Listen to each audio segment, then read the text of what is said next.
The distress beacon pulsed across the shuttle's console, steady as a heartbeat in the void. Captain Imani leaned forward, voice clipped. Docking hatch status, pressurized, latches intact. No leaks, replied Cade, the engineer. He tapped diagnostics with a rhythm like drumming, impatient fingers betraying nerves.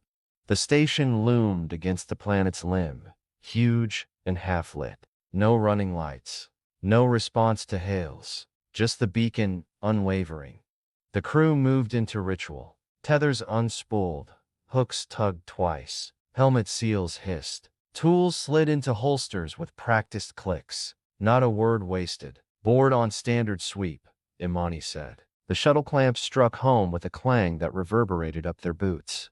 Metal on metal, sharp and final. As the hatch cycled open, warm air drifted outward, carrying the faint smell of cooked grain and ozone. Imani's flashlight swept the chamber. Her beam caught a gouge carved into the inner hatch, a circle, rough and deep. She pressed her glove to the cut, tracing the edges. Cade muttered, "Not exactly a welcome mat." Behind him, Rios adjusted her med bag strap, muttering the start of an old lullaby, a habit she never seemed to notice. No one laughed. They entered in a careful line, boots clanging. Each step echoed, doubling back like a ghost team behind them. Panels glowed amber, one bulb at the end flickering in nervous stutter. On the nearest table, 2 trays with meals half-eaten. Forks still raised, one plate still steaming faintly. "Residual heat shouldn't hold," said Rios, running a scan. "Food's under an hour old." "Or the crew's close by," Cade said, visor sweeping shadows. "Which means we move fast." "Fast gets survivors killed," Rios snapped. "Fast keeps us alive." Cade shot back, jaw tight. Imani cut the exchange with a hand. "Stay disciplined." Diamond formation. Nothing skipped. They passed a viewport. Outside, the planet's curve glowed pale blue, auroras curling faintly at the poles. For a breath, it was almost beautiful. Then the flickering bulb popped, plunging them back into humming amber. Cade muttered, "Not abandoned. Just waiting." The med bay doors opened with a tired hiss. Inside, machines glowed green, monitors steady. Beds aligned in perfect order, sheets crisp. Displays pulsed with vitals, breath, heartbeats, oxygen levels. Living numbers without bodies. Rio stopped short. "These signals are clean. No drift. It's like someone's still here." Imani's beam swept surfaces polished to sterile shine. No footprints, no smudges. Cade crouched at a pod, beam catching a circle etched across the casing, jagged, carved in haste. He crossed to the next pod. Another circle, but this one smooth, edges almost perfect, as if a tool had drawn it. Cade's voice hardened. "One's human. The other isn't." Rios rubbed her thumb across her palm, a nervous tell she never broke. Why carve anything at all? The respirators cycled steadily, breathing for no one. Cade flexed his gloved hand above the smooth groove. "This isn't the same hand. Something else was here." They regrouped in the central hub, silence clinging like static. Rios projected images from her wrist. Hatch gouge, jagged circle, smooth one. Cade leaned in, jaw set. Not random scratches. Some rushed, some deliberate. "Then it's code? Or warning?" Rios asked, too quickly. "No," Imani said. The captain scanned the corridor. Lights glowed. Ventilation hissed. Panels ticked faintly with heat. The station lived, systems steady. But the crew who should have been here, eating, sleeping, cluttering spaces, were gone. Vanished mid-breath, her gaze fixed on another circle carved into the bulkhead. "Precise. Edges clean. Too clean," she whispered, not for effect, but because the thought was heavy. "Systems alive. Crew gone. Symbols scratched into everything they touched." The words lingered. Cade shifted his stance, restless energy betraying the engineer's mask. Rios, still humming under her breath, went silent. Imani's eyes stayed on the circle. Then where are they? The question fell into recycled air, unanswered, heavier than the void outside. Hydroponics spread before them, rows of green glowing under soft lamps. The smell of damp earth was so thick Rios inhaled deeply, shoulders loosening. Almost feels like home, she whispered. Hydroponics hatch slid open with a hiss. Warm air spilled out, heavy with the smell of damp earth and fertilizer, out of place in the sterile metal corridors. Condensation clung to the glass, dripping in slow rivulets that splashed against their boots. Marquez swept his lamp down the rows. Lettuce and bean stalks bowed under their own weight, lush and overgrown. Systems were humming, pumps pushing nutrient solution through clear tubes. The station's heart still beat, but no hands tended it. Circles again, Tessa muttered. She pointed at the condensation-smeared glass. A crude ring had been gouged into the panel with something sharp, deep enough to leave scars in the polymer. Another was etched into the soil itself, traced around the base of a tomato vine. Sample it, Rios said, already reaching for his kit. Negative, Marquez snapped.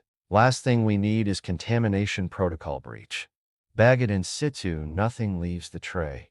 For a moment, they all stood still, lamps trembling over leaves that rustled with recycled air currents.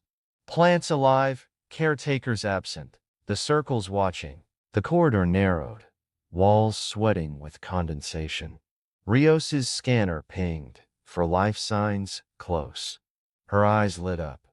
Finally. Or bait, Cade muttered, resting his cutter against his shoulder. Life's life. Rios shot back. Imani gestured forward. Advance. No assumptions. They entered a wide chamber. Consoles hummed, lights glowed, empty. The scanner still pulsed with readings. Rios raised it, breath quick. Right here. Cade swept his beam across bulkheads. Etched deep into the steel, a circle at eye level, wide as a face. The scanner blips winked out. One by one, Rios hit the side of the device. No, they were here. Cade's voice dropped low. Maybe they still are. He turned his light upward. Condensation trailed down from a vent, pooling into droplets. The droplets linked, ran in rivulets, and formed a crude circle stain before dripping to the floor. None of them spoke. A siren chirped, high and piercing. Red strips lit along the walls. Seal in progress, Cade shouted. Doors slammed. Rios and Cade were trapped in the chamber. Imani and Silva on the far side. Imani's voice cut through the calm. Override. Fast. Cade dropped to the console, fingers flying, sweat beading beneath his helmet. Rios hovered, clutching her scanner. The inside surface of the sealed door was scored with circles, dozens of them, gouged into every panel. Some jagged, some smooth. Someone was locked here before, Rios whispered. Her humming rose without her noticing. Quiet, Cade snapped. He ripped out a bundle of wires. Sparks sprayed, acrid smoke curling. The red strips flickered, dimmed. The door groaned open. Imani yanked it wide. Move. Rios stumbled through, clutching her scanner like a shield. Cade followed, chest heaving. That wasn't random. The station's testing us.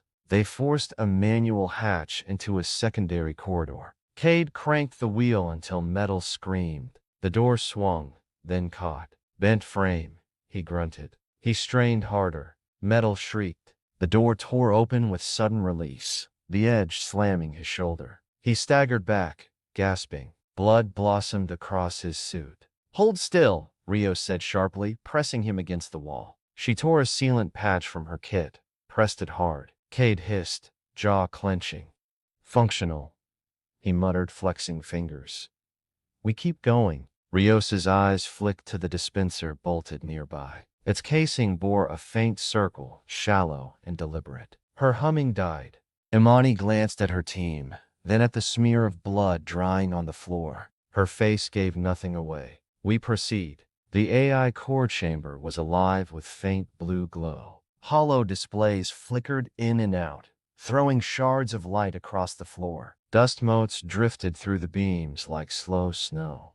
Rios keyed the console. Lines of code scrolled, then froze. Characters bled into static. A half-second of sound burst from the speakers, warped, like someone shouting through water. "Playback," Marquez ordered. The system hesitated, then stuttered into a fragment. "Don't look at it," followed by a shriek of feedback. Silence. Then the entire block of data blinked out, leaving only blank space where the log had been. "Corruption or wipe?" Tessa asked. "Both," Rios muttered. He tapped a backup core. Same emptiness.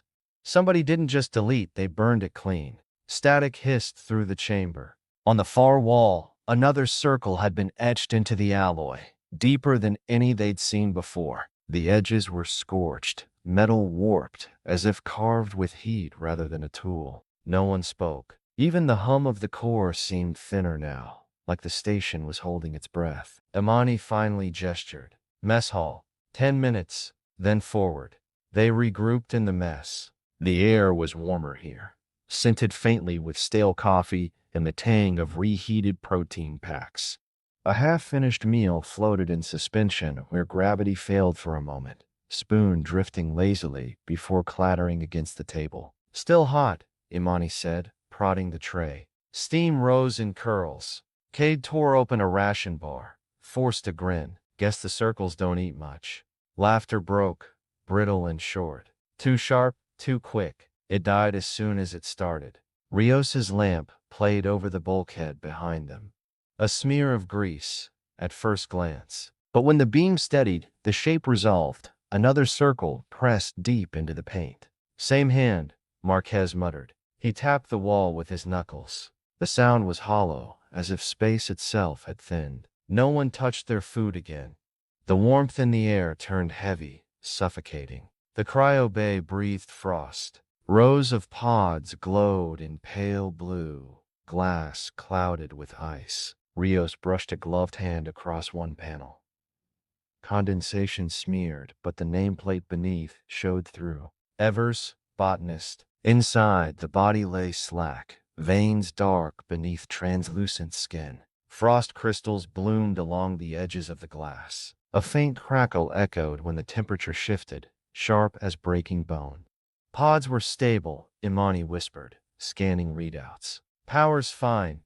They weren't supposed to wake." Cade leaned closer. His breath fogged the panel, then cleared to reveal a mark etched from the inside. A circle carved into frost by fingernail scratches. The groove scored deep, whitening the glass. Rio stepped back, heart pounding. These aren't just bodies on ice.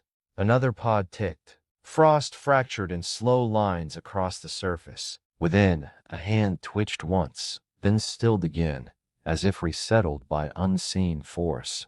No one logged it aloud. They only recorded the circles staring back at them, unblinking, from the other side of the glass. The reactor wings shook with each step, vibrations thrumming through their boots. Warning klaxons wailed, shrill and urgent. "Temperature spike! Cascade starting!" Cade shouted over the noise. His scanner rattled in his grip. They pushed into the chamber. The walls were drowned in circles, carved, smeared, burned, some faintly glowing. Heat shimmered across them, making them ripple like liquid. "Hughes gadget. They're everywhere." The reactor core throbbed, coolant pipes rattling under pressure. Gauges screamed red. Steam hissed, fogging their visors. "Containment Protocol Delta."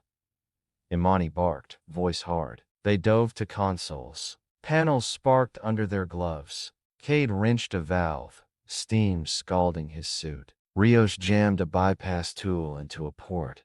Teeth gritted. Sparks showered across the floor. The chamber groaned like a wounded beast. Circles pulsed brighter with each alarm.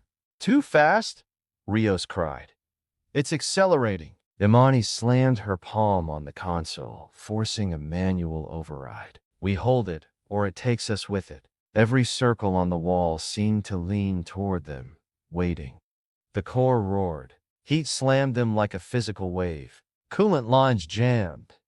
Cade coughed, wrenching at a valve with his good arm. His wound reopened, blood soaking his sleeve. "Pressure's critical," Silva shouted, voice shaking. Imani scanned, saw the only vent control locked behind a secondary hatch. Manual access. Rios ran for it. The hatch slammed closed. Steam blasted from its seals. Cade shoved her aside. I'll do it. You can't even stand straight. Rios yelled, grabbing his arm. He shook her off, raw fury in his eyes. Better me than you. Before she could stop him, he wedged into the hatchway. His cutter flared white-hot, slicing into the override. Sparks rained.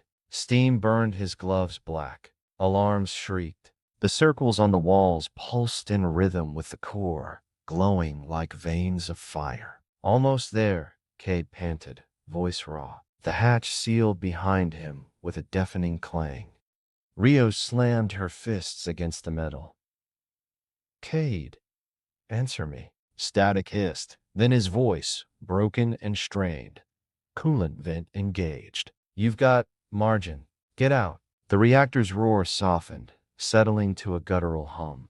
Lights steadied from red to amber. Imani stood frozen, visor reflecting the pulsing circles.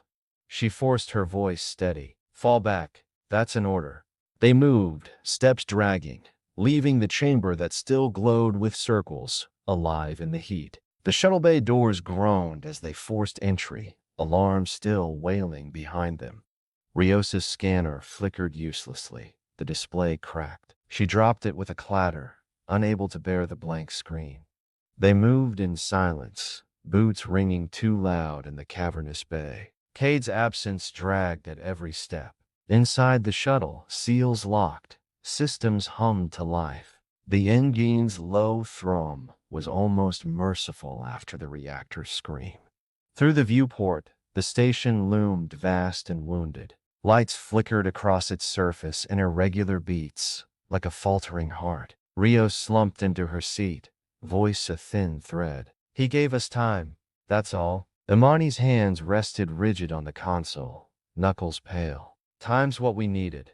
The shuttle lifted, disengaging from the bay. The station shrank behind them, still pulsing faintly in the dark. Inside the shuttle, silence pressed heavier than gravity. Rios sat rigid, gloves clenched in her lap. She rubbed her thumb against her palm, the nervous habit unbroken. Her medbag slipped at her feet, straps loose. The circle and drying blood glistened under the cabin lights, edges turning brown.